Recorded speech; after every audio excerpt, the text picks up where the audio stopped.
Hello everyone, welcome back to another video on my channel, and today we're talking 90 Day Fiance The Single Life, Season 4, Episode 7. Things are finally getting juicy with Natalie. I'm so excited. I have a new background and a new microphone coming in. I'm excited, things are looking good. Let's talk about Natalie. The episode starts off with Natalie and her mother going to a Halloween theme event in the US, which is exciting for them because back in Ukraine, they don't really have a Halloween event. Halloween wasn't a thing in Ukraine. Natalie describes that although they don't have Halloween, the fun time where people dress up and trick or treat and go to parties and that sort of thing, they do have a tradition where they sit in a cemetery and reflect on the dead people. We have a tradition when we sit in a cemetery and remember dead people, but it's not really Halloween. Which is fine for them, but then Natalie's mom coming to America and seeing what we do here with the lights and the candle, like, what, this is what you guys are doing? Having all this fun? This is awesome. Look how shiny everything is. Look at that over there. Is that a lady on stilts? They're looking at the jack-o'-lanterns and all the decorations and lights, and the mom loves it. Красочно, радужно, фонарики, звездочки, сладости. Ну, я такого никогда не видела. Очень красиво. They're having a great time, but in the middle of them enjoying this experience, the mother then turns to Natalie and says, we should come back again with kids next time.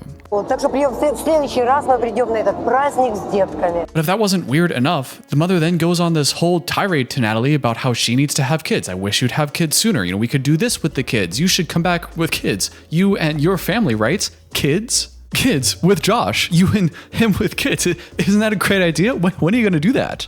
Now, I'm sure most of us have been harassed at some point in our lives from our parents or grandparents. You know, when are you going to have kids? I'd like to have grandkids. When are you going to do that? You know, that's annoying for just about everyone. But while the mother was making this whole pitch, I couldn't help but notice Natalie's reaction to the whole thing, which is maybe uncharacteristically for her, not reacting at all. She's not looking at her mom. She's not responding. She's totally said like, hey, stop talking about it. I'm clearly not interested in talking about this. And the mom just doesn't read the room at all and just keeps going. And then at the end of that whole speech from her mother, Natalie just looks vaguely in the distance and just says, Да.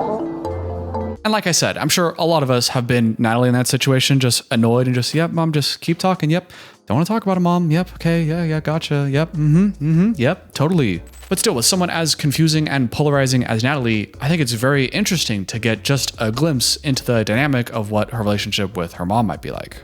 But we'll have to hold that thought, because then the show cuts to a one-on-one where the producers are asking Natalie, you know, where is Josh? What's he doing for Halloween? And explains that Josh is with his kids who live in Arizona. But she doesn't seem to say that as a way of saying, yeah, Josh is just busy for Halloween. He's just dealing with his kids and, you know, they're not here. That's why Josh isn't here with me. It seems more like she's saying that as a complaint, because then she says, well, you know, he's in Arizona. Why am I not there? He's in Arizona, I should be there. But I'm more upset that he doesn't invite me to his house. It makes me feel he's hiding me. And even says that recently she feels like Josh has been kind of pulling away in the relationship and the two of them don't hang out the way they used to. He doesn't want to hang out together like normally. And that's interesting to know, because without that context, you know, if we didn't know that Josh and her were having problems recently, then I would have seen Natalie giving her mom the cold shoulder as just a general, like, you know, mom, get off my tail about the kids thing. I don't want to talk about it. I thought Natalie was just annoyed with her mom. But as we see in the scene after, Natalie actually sits her mom down and says, hey, you know, the reason I was giving you the cold shoulder earlier was actually Josh and I aren't doing that well, and I didn't really know how to tell you that. Things feel really unclear right now. You know, we've been together for a year and it still feels like he's kind of keeping me out of his life. I still feel insecure about this whole thing. You know, Mom, what do you think? And then we get another rant from Natalie's mother explaining how she doesn't trust Josh and that's not what a real man would do. And what's the point of being together if you're not married already? You know, if you were back in Ukraine, you would date for like a month and they'd already be asking you for marriage. You've been dating for a whole year and he hasn't asked you to marry him by now. What's this guy doing? Я хочу внуков, хочу, чтобы у тебя была семья, муж, чтобы у нас была дружная семья, чтобы мы дружно жили. Сказать, Наташа, но вообще на Украине, ты просто знакомилась, допустим, вы встречались там месяц, он уже хотел быть твоим мужем. Man, Natalie's mother is kind of intense, isn't she?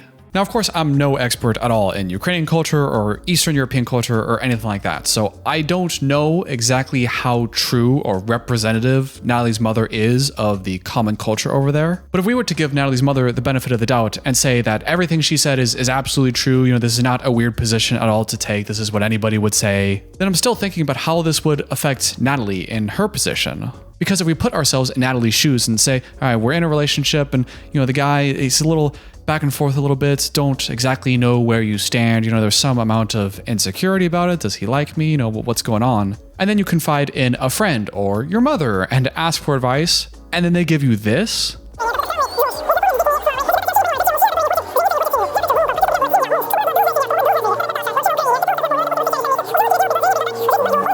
You're already a little uncertain, does he like me? How much does he like me? And then the mother just goes, well, if you were in Ukraine in a month, you'd be married by now. What's going on? What's the point of any of this if they're not going to ask you to marry them and move in immediately? This guy, he's totally playing you on it, doesn't care at all. This is ridiculous. Like, that's the answer you get?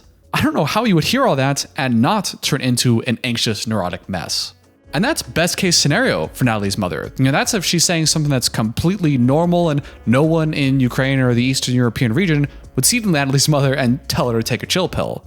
But given what we've seen of Natalie's mother so far, and especially knowing Natalie and how she is now, I think we could definitely imagine a scenario where maybe it's the mother that is overly anxious about everything and overly male dependent and is, you need to get married, you need to do this, and I want kids, and are you going to be okay? Maybe it's a lot of the mother's anxiety that she had that she might frequently dump on Natalie and create a lot of this pressure and anxiety that may not have otherwise been there.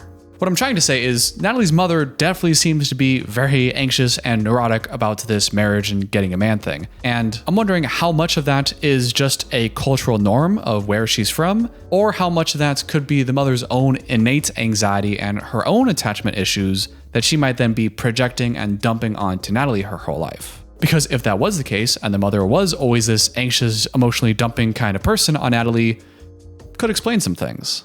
Okay, so back to the mother's tirade, because yes, it actually didn't end earlier. When the mother uses the back home in Ukraine example and says that if you were together for a month, they'd already be asking to marry you and you would already have some certainty about it. One of the pieces of evidence that Natalie's mother uses to make her point is bringing up Natalie's first husband and says, hey, you remember your first husband? He did all these things and he got you the ring. He wanted to move in so quickly. Также твой, допустим, первый муж, он позвал тебя сразу к себе, чтобы ты переехала, подарил тебе кольцо. And I don't know all the details of what happened in that first marriage. None of us do. We weren't there, but that just feels to me like not the best example you should bring up. Natalie's 38 and struggling with her current relationship and wanting to be accepted, and the mother uses her first marriage, apparently this great guy that she had when she was 22, and says, yeah, that was an example. That guy really liked you. You need to find another one like that. That happened 16 years ago. I don't know, that just doesn't feel very good to me. It feels like the mother would say, hey, you should lose some weight. You remember, see this picture of you when you were 16? See how great things were back then? You should do that again. It just feels very, you know what I mean? And what makes that argument potentially even worse is the show then cuts to a one-on-one where Natalie talks about her first husband and basically says the guy was great. He was nice and educated and polite. It sounded like she was saying he has all the attributes and characteristics that I would want in a person. He was great. The problem we had was me. I was the one who's like, sparkle.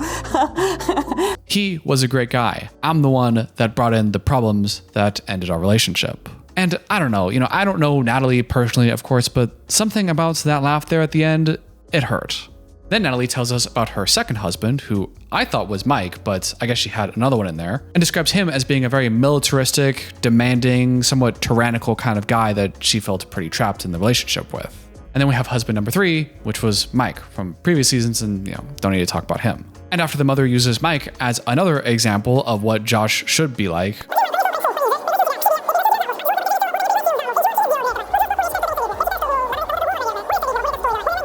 again, maybe don't use failed marriages and relationships as examples of, see, they should be just like them. But after that whole rant, Natalie tells her mother that she doesn't want her mother to believe that she, Natalie, failed to build a family here. Я не хотела, чтобы ты думал, что я не смогла построить семью здесь. Which is an interesting response, because that kind of implies that When Natalie hears her mother worrying about all these things, it's still within this context of, I need to find a family, I need to have kids, I need to give my mother grandchildren. I don't know, it also could have been editing, maybe they had a full conversation, that's just the one clip that they left in. But regardless, Natalie ends the conversation thinking that, she's not really certain about Josh, and she has some serious decisions to make about what is really going on with them in the future. So I need to think and make some serious decisions. Man, this is dramatic. I told you this would be juicy. Now we fast forward to the end of the episode where we get a scene where we see Natalie getting ready and doing her makeup as she's about to go to a dinner to meet up with Josh, where presumably they're going to have a big talk and possibly fight about the future of their relationship. Hello?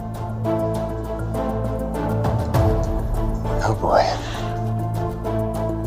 Sadly, of course, the actual dinner was left on a cliffhanger and won't actually happen until an episode in the future, which I am super excited for. But this scene is still very interesting and gives us a glimpse into the mentality and mind space that Natalie has going into this important dinner.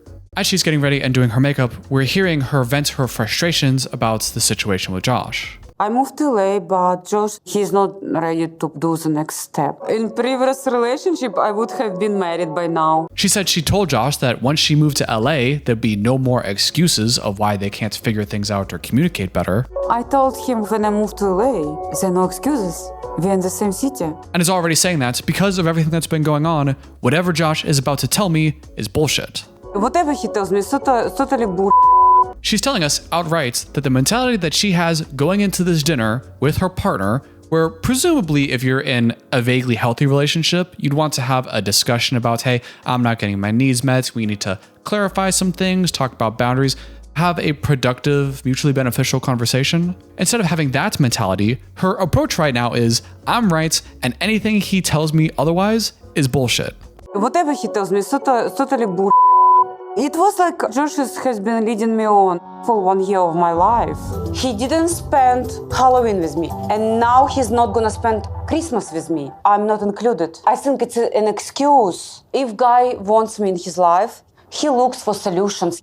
But he would tell me, I cannot do this because. I cannot do this because. Oh, I cannot do this because. She already has a full narrative in her head and seems very close off to the idea that anything else outside of that narrative is true.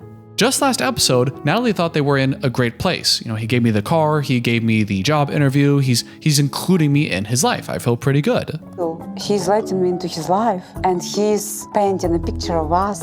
It's just like great. But what we're seeing now looks a lot like Natalie is 100 to 0ing him. Before, Josh is this great guy. I'm going to the city of my dreams with the man of my dreams. He supports me, he takes care of me, he likes me, this is a great relationship. He's painting a picture of our lives, everything is great, Josh is great. Mom, she still likes Michael and that's a problem because Josh is the way to go and she needs to get used to Josh. And then, whether it was the Halloween thing or Natalie's mother getting into her head and sowing doubts or any number of things that could be happening off screen, whatever the reason, the narrative she has in her head has flipped from he's this amazing guy in this great relationship and everything is beautiful and he's my dream to he's definitely leading me on, he doesn't care about me, he doesn't do any of these things, everything he says is bullshit, completely done. Whatever he tells me is totally bullshit. When she thought of Josh positively, she would say, he's great and he's my dream guy in my dream city. It was a fantasy. I'm in the city of my dreams, to a guy of my dreams. And the viewers called it out. You're not really seeing the real Josh. You're just filling in all the gaps however you want to paint this magical, beautiful, no problems picture.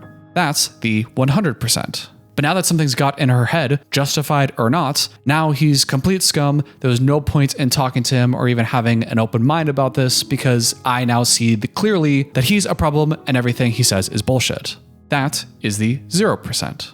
Now, to be clear, I don't know exactly if that's what she's doing, the 100 to 0, because it could be that's behind the scenes, maybe she's actually at 80, but she's just hyping it up and kind of presenting it as if it's 100. And then maybe with each little thing that happens, it actually, 80, 70, 60, 50, and it actually goes more naturally. And this is now a straw that broke the camel's back situation. She does list several things in her examples here of why she's fed up. But just using Natalie as a jumping off point, there certainly are people in the world that do 100 to 0 like that. They see people, typically their romantic partner, but also possibly their parents growing up, as either a purely good figure that is perfect for them and all caring, or as just a bad person who is actually out to manipulate you the whole time and has no good intentions at all. But one of the things with this 100 to 0ing process, which, by the way, I'm using that term in this instance, but you may know it from the more broadly accepted term of black and white thinking.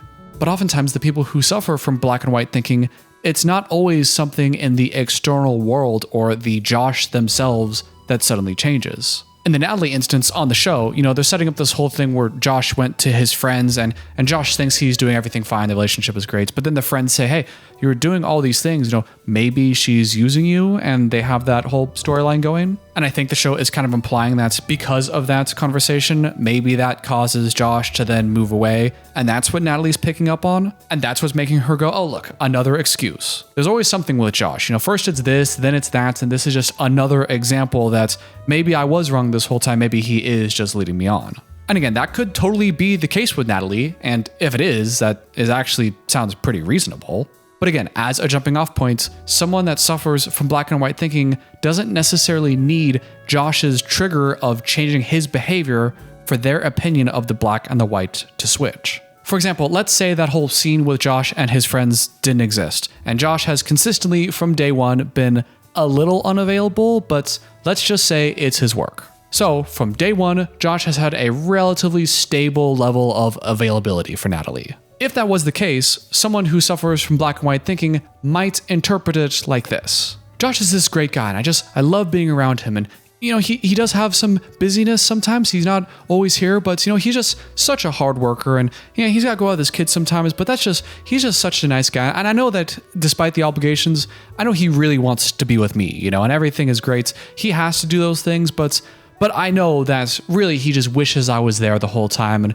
it just logistically doesn't work out. But everything is perfect, and I'm the number one priority to him, and our relationship is great, even if he's not here. And those absences by Josh may get interpreted into a good light and isn't a huge problem. But then something happens. Maybe it's something that Josh did. Maybe he just left his keys, or it could have just been this weird little comments that didn't even mean anything. But it could have also been a bad night of sleep, or someone's mother happened to get in the black and white thinker's ear and said, hey, this whole stuff with Josh, I actually don't think he likes you. If he was this great guy, it would be like all these other things, but he's not. You need to break up with him. And that may cause the shifts in the black and white thinker's head to look at their whole narrative about how everything about Josh and the relationship is great, and then reinterpret the entire narrative to go, oh, he's actually been playing me this whole time. None of the good things I thought were true. This whole thing was a lie. He's actually a really bad guy. He's just a liar. Everything he says was good. This whole thing was a fake. Everything that Josh says is bullshit. Whatever he tells me, totally bull.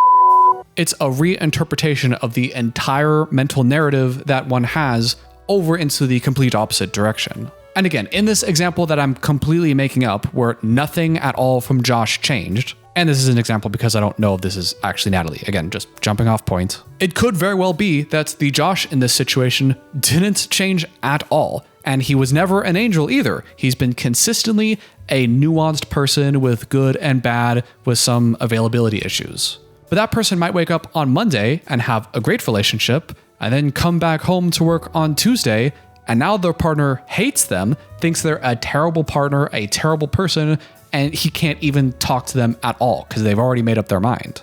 Hello? Oh boy.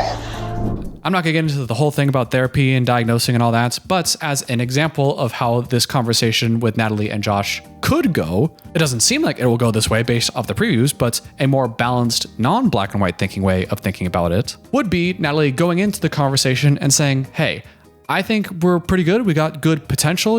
I like you. I think you like me. I don't want to be too needy or anything, and I don't mean to be demanding of all of your time, but the other day when I asked about Halloween, you kind of ghosted me. And I understand if we can't hang out on that holiday, but then Christmas comes around and you didn't want to hang out with me then. And I get that you have a family, but I feel like at our age, we're building our relationship and kind of our family together. Then it feels bad when you have to do all of the holidays away from me and then I'm just alone. I know that you have your work and your kids and you have your priorities in life, and I want to be accepting of that. But it also feels like recently I've been moving down on the priorities list, and that's making me a little nervous because I want to invest in you and I want to invest in our relationship, and I want to make sure and feel more certain that you're on the same page. You can own your feelings and how you feel bad, and even make some requests on some behaviors that you'd like to change, while not falling into the 100 to 0 black and white thinking trap of everything that you do is wrong and I'm just here to prove to you that you don't like me and care about me and I don't care anything about what you say. Or the, oh my God, you apologize and you totally understand. You know, everything is actually great and it's amazing and we'll never have any problems again. You're actually my angel.